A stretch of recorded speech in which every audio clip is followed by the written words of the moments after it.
the AP poll 1 week after the coaches poll, and USC excluded from that. I have plenty to say, but your initial impressions of the AP poll and the makeup of it, and just like it's another reminder, the experts don't think USC is going to measure up, so it's free motivation for this team heading into the season. Yeah, I just think it's, a classic case of, all these media members are basing it on is the last season or the last couple of seasons, right? They obviously haven't seen anything play out this season, and it's not like every sports writer in the country can make it out to every single training camp. So, they're just giving it their best guess based on who's returning and who people got in the transfer portal and stuff. And I think a lot of media members are probably tired of picking USC to finish high and then getting, flamed when they don't. And I think that fatigue is finally kind of caught up with them after 2 straight years of, hey, based on Lincoln Riley's first year, maybe USC will be great, and then them not living up to that. So I think, it's just I'm not super mad about it. I think, kind of like I said last week, USC's been a little bit overrated in recent years, and that's made other fan bases kind of tired of us and, think that we're getting sort of the preferential treatment because we're a big, exciting program in a big market.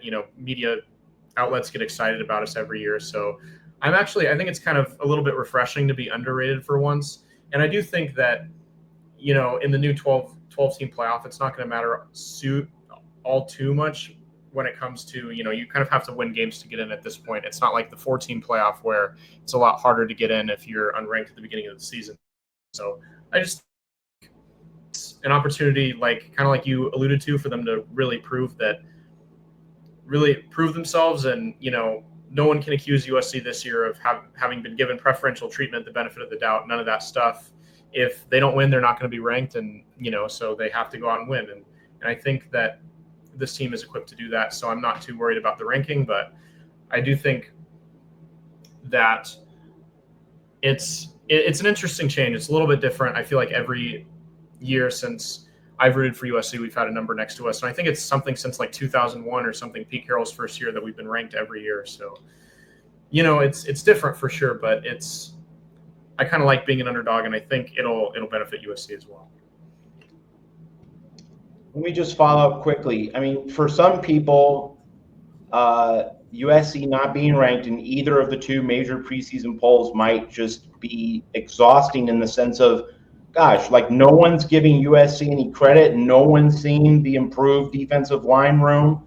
No one's seeing, what Trumaine Carroll is bringing to the table. It can come across as ignorance of what's been happening behind the scenes. That USC clearly has a more professional operation. Chad Bowden, of course, as general manager. So it could come across as people who are paid well to cover this sport, AP voters, are just not paying attention, and in that way they're not giving USC due respect. But on the other hand, there's the other side. It's USC just hasn't done well enough on the field the last 2 seasons to merit that trust. Where do you stand on this? And even give a 2-minute answer, because I have to just duck out for 2 minutes, but you can give the crowd here at the Voice of College Football your thoughts on kind of where you fall on that particular tension. Yeah, I think that, I think you said the last 2 years USC hasn't performed quite well enough for the voters. I really think it's honestly the last 2 decades, because, we mentioned Pete Carroll, we mentioned 2001. It's, a long time since that last national championship. And I think I see Gixer in the chat here said USC was never unranked going into week 1 under Clay Helton. That's true. 2021 was a Clay Helton year, and they were top 15, and we all know how that went, 4-8. So I don't think that that's necessarily a credit to Clay Helton that USC was, never unranked. I think that that's another classic case of, people not really doing their homework. And I think USC is a team that a lot of media members want to be good. Obviously USC are the bad guys for a lot of other fan bases, but media members, it's a lot more exciting. It's a lot more, there's a lot more excitement around college football in this big market. There's probably a lot more money to be made when USC is good. So there's a lot of media members that want USC to be good, even though there's a lot of fan bases that, USC is obviously one of the more hated fan bases and things like that. But I also think that a lot of media members are distracted by the 2026 recruiting class as well. And they're so ready for USC to be good next year. And that's kind of been all the headline making for the offseason. It's a lot of what we talked about, in the spring and summer months was another 2026 recruit, another 2026 recruit, another 2026 recruit. That there's almost this complacency that's been developed about this year from some media members where it's as long as Lincoln Riley doesn't, the wheels don't fall off and they don't go 4-8, he'll stick around. Then, that's really what they're gearing up for. And this year is kind of a transition year, I want to say.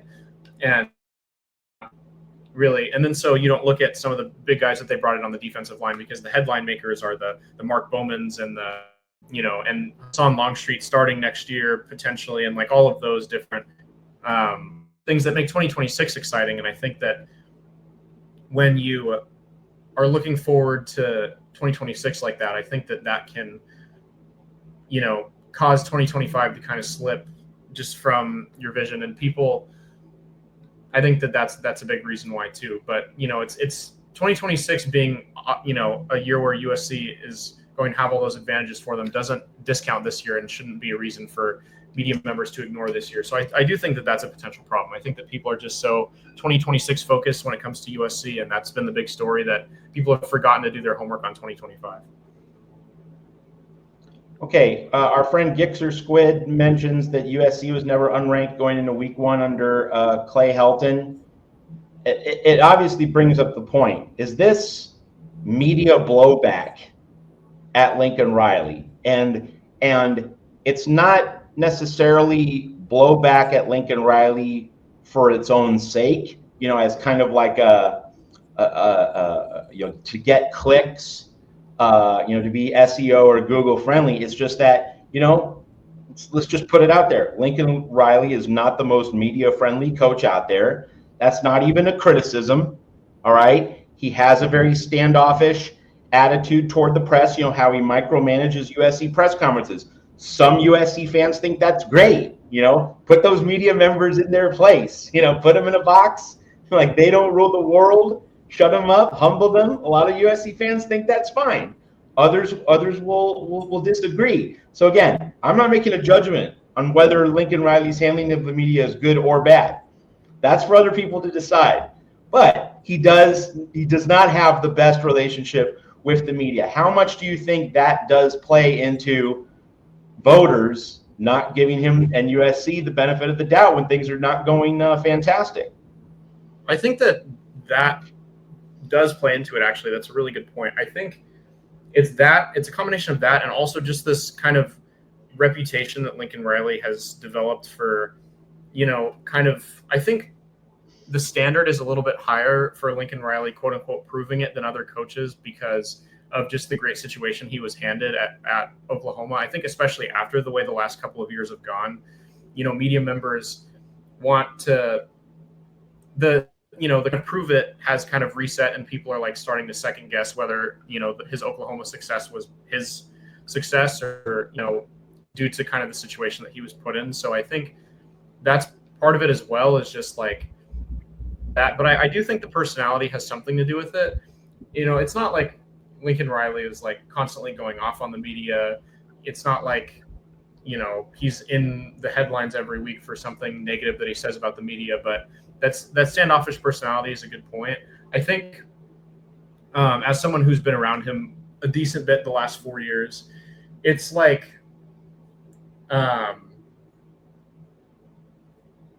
I think and around the other USC media members too, which is part of this equation. I think there's a general frustration with just between the two parties that I think USC in the last year has really kind of tried to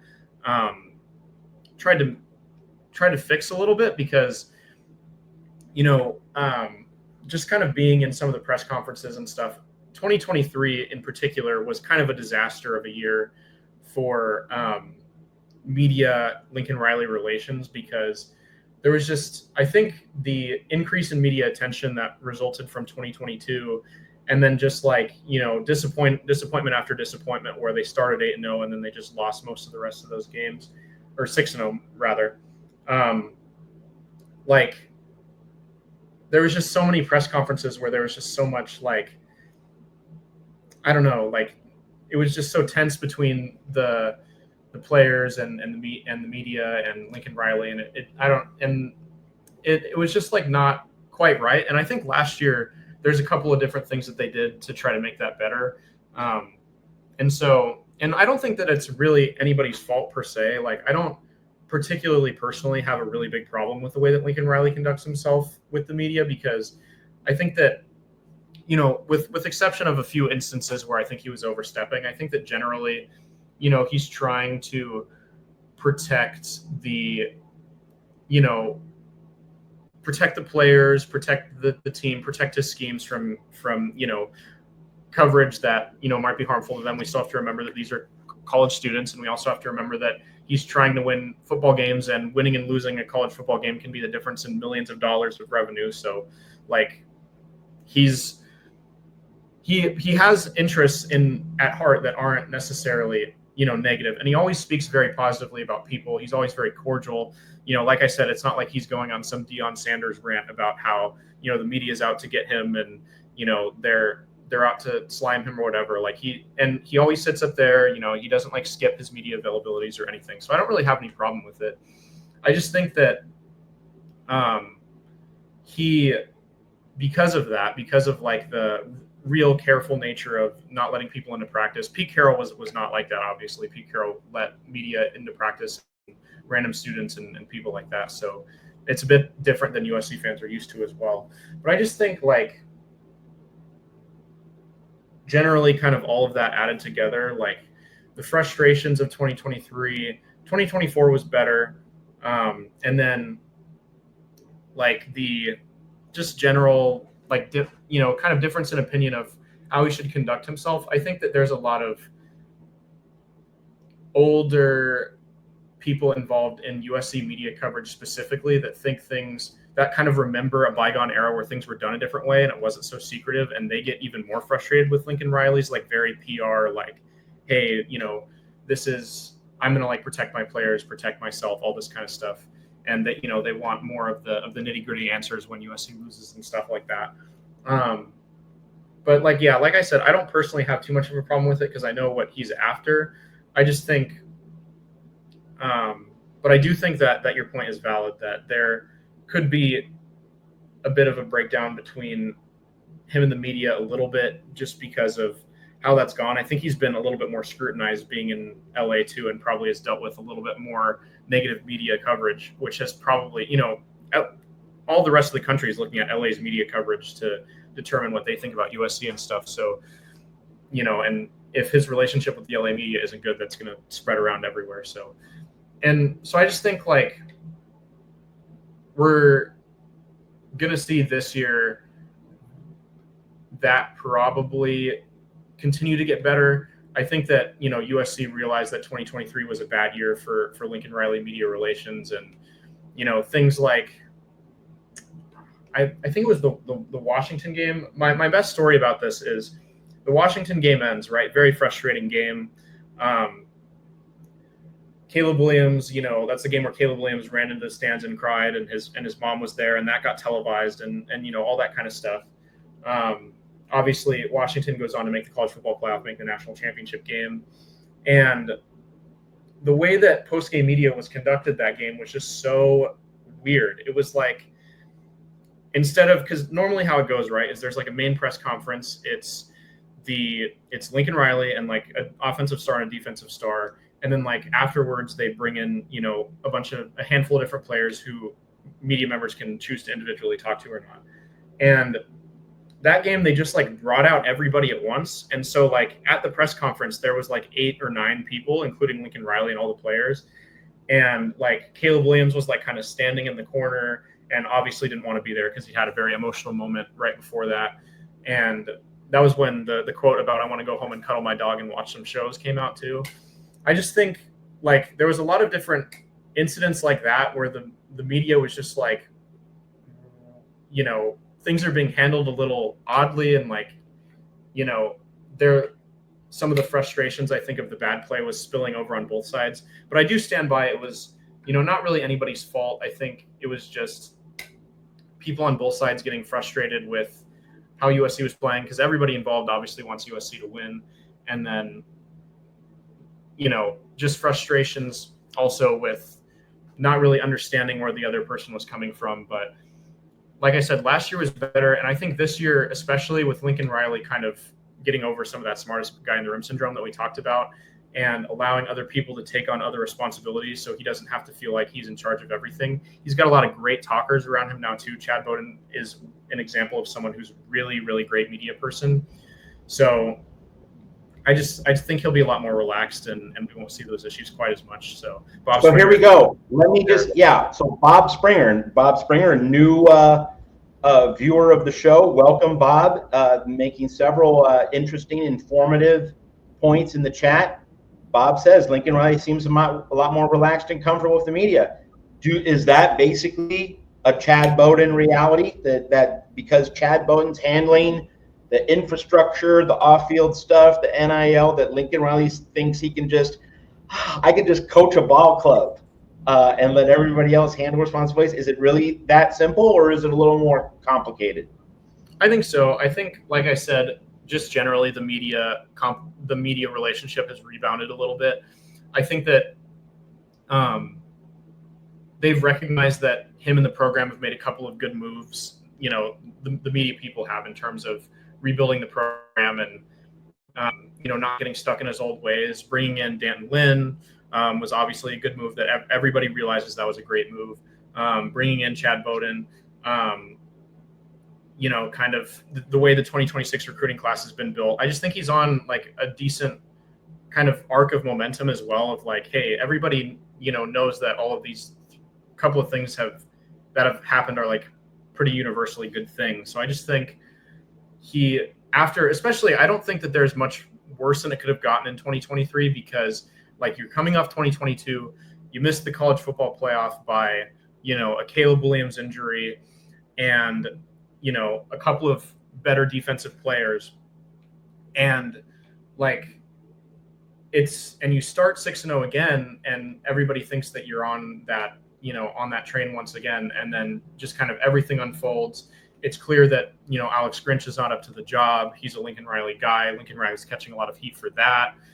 And, you're kind of getting accused too of wasting Caleb Williams because of him having a Heisman year. And then, he comes back and plays, pretty much almost as well. He's playing against some a little bit better defenses, and then offensive line is just completely falling apart. And so I just think regressing is like a really stressful position for a coach to be in. And especially when everybody is blaming all of those different massive issues with the program. Like, those weren't just like, you got unlucky because a bunch of players got injured, or, you had one specific player do something that was a key player do something off the field that got you suspended or whatever. I think it was like stuff that starts from the top, stuff that so clearly starts with the head coach.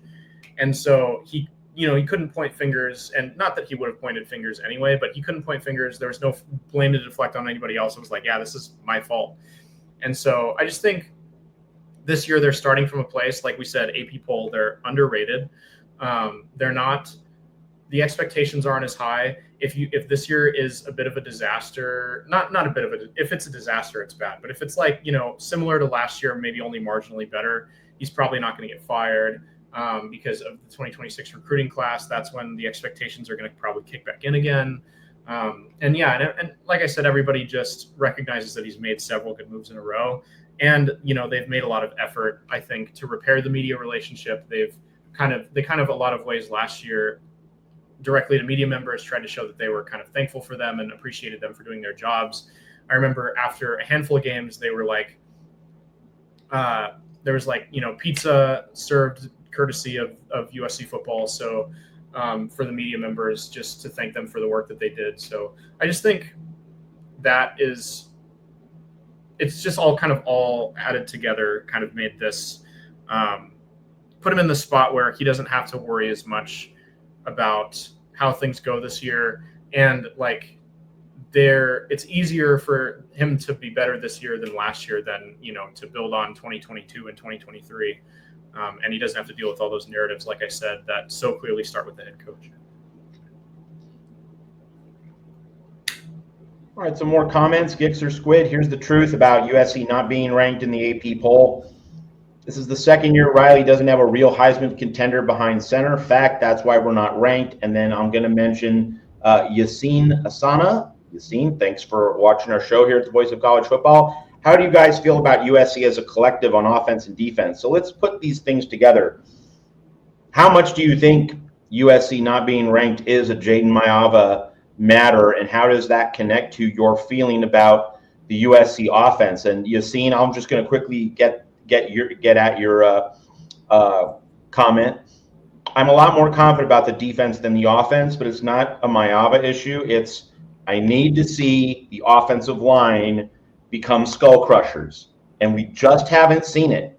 Now, that doesn't mean it's not going to happen, but we just need to see it. And like it needs to be a thing that happens consistently throughout the season. Like the USC offensive line was pretty solid at the end of last season. Elijah Page came along, other guys on the line came along and evolved. But boy, it took so long for them to all get on the same page. The younger guys needed like half a season to really settle into their roles and begin to feel comfortable. Those early season Big Ten road games, Michigan, Minnesota, they got tripped up. They were not ready. They did not play at an elite level. They also didn't play really all that well at Washington. Certainly in red zone, not good enough. So can USC carry it throughout the whole season? Can it carry it into Big Ten road games on the offensive line? That more than Maiava, because I think if the offensive line comes together, do you really think Jaden Maiava is going to struggle? If he gets pass protection, if there are running lanes, if everything is set up for Jaden Maiava to be able to slow the game down and have enough time to make the right read, I think he's going to be really good. But will he get that time? So I think it's an offensive line issue, Yassine. That's my assessment of the offense. Like that is just the big lingering question. That USC dominated college football because student body right, and because Hudson Houck, one of the great offensive line coaches in the history of the sport of football, was at USC teaching great players and just churning out one first-round pick after another. That's when USC dominated in the McKay Robinson times in the 1970s, and in the Pete Carroll era, you had lots of big dogs, pulling that sled for Lendale White and Reggie Bush. Like it's not as though Lendale White and Reggie Bush were doing everything without any help. No, they had some big uglies up front. So that's my assessment of the USC offense, and also that quarterback question. Like I don't think it's a Jaden Maiava thing in terms of why USC's not ranked. I think it's more Gixxer Squid overall program performance and track record, with the offensive line being a significant part of that piece. But now, Ethan, I turn it over to you. How do you juggle the various things that I've just mentioned based on what you've seen here and also Gixxer Squid have commented on? I think that it should be an offensive line thing, but I think that it probably is a Jaden Maiava thing because, let's face it, like so many media narratives are about the quarterback. And we looked at it last week, and, there's so many top-ranked Big Ten teams like Penn State and Illinois, and what are those? Illinois was ranked way higher than we thought that they were going to be ranked. And why is that? It's because people think Luke Altmaier is going to be a great quarterback, and I just don't think people have seen enough from Maiava. I mean, like you go back to the bowl game against Texas A&M. The rest of the football team played a pretty decent first half, and he was almost single-handedly putting them in position to lose the game with the several pretty poor interceptions that he threw. I personally don't take that as a knock against Maiava. I think Maiava is going to be a very good quarterback. I think people are underrating him, but I just think that again, we're going back to this, like, people are basing the rankings off of last year. And I just think that the games that he won, were he beat Nebraska, and then they beat UCLA, and then they lost to Notre Dame, and then they beat Texas A&M. Texas A&M is obviously the biggest win in there, and he made some of the most dire mistakes in that game. So I just don't think that media members who, again, look at the quarterback very, very closely, more than any other position, obviously, because that's what dominates so many of the narratives, and that's what gets clicks and all that stuff is your article on if the quarterback is going to be good or not, is like that in his last two games, like, Maava made some very non-confidence inspiring mistakes. I mean, throwing the back-to-back pick sixes against Notre Dame, and then kind of the whole first half against Texas A&M, obviously had some very good moments, and I'm hopeful that those very good moments will continue. Really, liked how he looked in the Nebraska game as well. UCLA is a different story, but I think that is as much on the play calling as it is on him. So I just think that that's just what people are looking at, and people are going to kind of hyper focus on those mistakes. And he's had a whole offseason to develop, so I don't think those mistakes are going to be made quite as much. But I just think that they're so eye-catching when they were so eye-catching when they did happen, that I think that that's kind of what a lot of the, especially non-USC media members, remember, is like him making a couple of really boneheaded throws that were kind of took USC out of the game against Notre Dame, and then were keeping them from winning the game against Texas A&M. And the rest of the team, going to the offense versus defense question, like, the defense was so good. People just in the media seem to be so confident that it's going to be better. They're confident in Dan Lynn, and I think they have reason to be. They're returning enough players, and they're healthy enough, and they've got enough impact transfers and freshmen in that I think that you have reason to be confident in that. But and then even the offense around USC, like, they've got two absolute dogs at wide receiver. They have potentially the deepest running back room they've ever had, which we'll talk about later in the show. And then they've got a couple of great tight ends as well. So it really is just offensive line and quarterback. And I just don't think, like I said, I just don't think your average non-USC media member is super, the non-Josh Pates of the world are super psychoanalyzing the USC offensive line. And if anything, they're probably, they probably have questions about if Maava can make more of the good throws and not more of the bad ones that they remember the last time they saw him play football. So. All right, we're still in the segment dealing with USC not being ranked in the preseason AP poll, so that we've gone down some roads about, is this a Lincoln Riley thing? Is this a Jaden Maava thing? Is this an offensive line thing? But now I want to transition into my soapbox rant. The polls get me hot and bothered because I think they're awful. I think we shouldn't have preseason polls. We shouldn't have any polls until November. Let's just watch football and compare teams and evaluate them for 2 months. And then in November, when it matters, we should be evaluating teams. But so the preseason polls elicited some strong thoughts in me.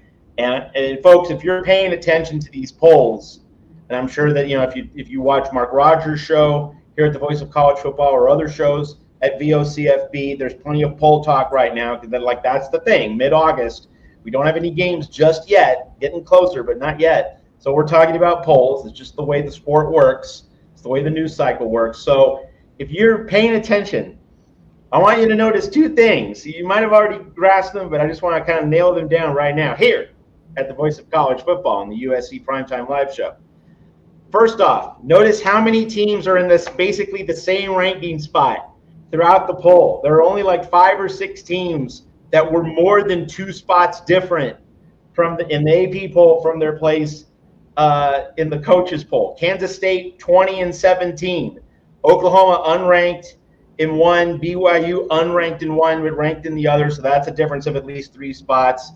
Ole Miss 15 and 21, Tennessee 18 and 24, and that's it. Like, all the other teams were pretty much the same, and especially that Illinois team that USC is facing. Lots of comments about the Illinois game because it really is the first big hinge point moment of this USC season.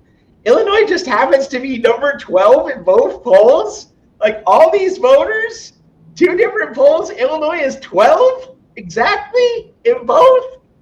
Come on now. Arizona State just happens to be 11 in both polls. All these writers, all these coaches, and Arizona State's at 11. Like there's just so much groupthink in these polls. There are 24 teams in both polls, and Oklahoma and BYU were the only teams to be in one poll and not the other. We have a bunch of lemmings here. We have a bunch of sheep. Like the lack of original thinking just tells me that either the coaches are just kind of reading these fed notes or they're just handing it off to their sports information directors, combination of the two. People are just going, and for the writers in the AP poll, they're just kind of going on, well, what the various rankings lists are saying. Come on, man. Just the absolute lack of fresh analysis, which leads me to discount these polls, right? If everyone's just going to say the same thing, well, Alabama's 7 and Oregon's 8, might have been reversed.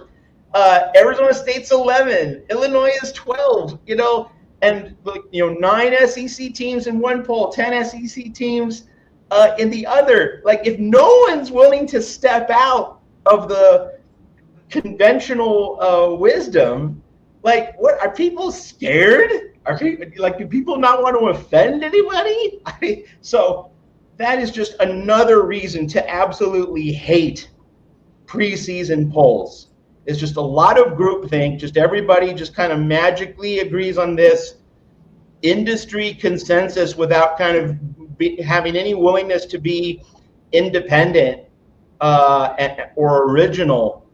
Come on, like that is an insult to all of our intelligence. Like if Arizona State was 11 in one poll and then 14 in another, like, okay, so like some people have some different opinions. So you gather 100 people in a room and some people are going to go this way, some people are going to go that way. No, it wasn't like that in these polls. It's everyone marching along the same path. It's like people have been brainwashed. It's like people have been somehow co-opted. Like they're made to fall in line. There's just no dissent. So that's my soapbox rant on these polls. Ethan, I wonder if you have anything to add to what I just said. I think a little bit of a funny thought that I had while you were talking is I don't even think Kenny Dillingham would rank Arizona State number 11. I mean, if you watch some of his media availabilities, I love Kenny Dillingham, by the way. I think he's a great football coach. I'm excited about what he's doing over at Arizona State. I was really rooting for them in that game against Texas. I think they got screwed over by a couple bad calls, but he just like is kind of the exact opposite of Lincoln Riley in the sense that like he really tells it how it is and is like very shares that he told his team like you guys aren't even going to go 6-6 if you practice like this, blah blah blah, whatever. It's just like, man, like I haven't even heard from Kenny Dillingham that they deserve to be ranked there. So, and I mean, other stuff feels like this too. Like Boise State, I feel like was just thrown into the rankings because they were a college football playoff team last year, and so it would look weird not to put them in, even though essentially they lost a generational player and they returned their quarterback, but they still don't have any real wide receivers, and if any, their wide receiving core is probably worse. Like it's just like it's I feel like people. I think this gets into a general trend with rankings that I've seen, and I see this with everything. It could be the college football AP poll, or it could be like you ranking what the best and worst Marvel movies are with your friends. Like I think people are just so afraid to put a team or a movie or whatever you're ranking so much higher than the general public would put it, that it just creates the situation where it's like, okay, people especially in the media are, especially today, I think when it's just so when it's so accessible to send people backlash and to read the backlash that people are sending, we're not in the era of newspapers anymore. Like if I wanted to read every hate comment that was ever written about me, I could, and so could everybody else who works in the media. People are just, I think, more afraid to go against the grain. And so when it comes to things like this, like, you're like, well, like, all the teams that made the playoffs should probably be in the rankings unless they've undergone some crazy significant change that suggests that they're going to be terrible, and it's like, and I guess all the teams that got in really high impact transfers and, or made a really high profile coaching change, like, they should probably be considered. And then, you get to a team like USC where it's like, well, we don't really know if their quarterback is established. They return a couple of great guys, but their recruiting class is not super strong. A lot of their transfers are promising, but they're not necessarily big. They don't necessarily have the resume to back it up yet. And then so you just get in kind of the situation where with USC and a lot of other teams, like, you just don't. People are so afraid to be wrong that they. And if they ranked USC in the past few years, they have been wrong. So they're just like, oh, I got to protect my reputation. I can't make any super bold takes. So I just need to kind of lay off. It's kind of actually, it's two extremes. There's those people that, work for like reputable media sources, like people in the AP poll supposedly do. And then there's like the super hot take culture where people just are, dying for clicks. So they try to say the most controversial thing possible just so that, they're like essentially rage baiting you to like elicit a reaction out of you so that you'll comment like, this is crazy, and then they'll make more money off of you. So there's just no, like, it feels like that happy middle ground where people really believe something that is against the grain is becoming more and more rare. And it's either you're only saying it to elicit a reaction, or you're not saying it because you're too afraid to get the reaction. And so I think that's just a product of the current media landscape, to be honest.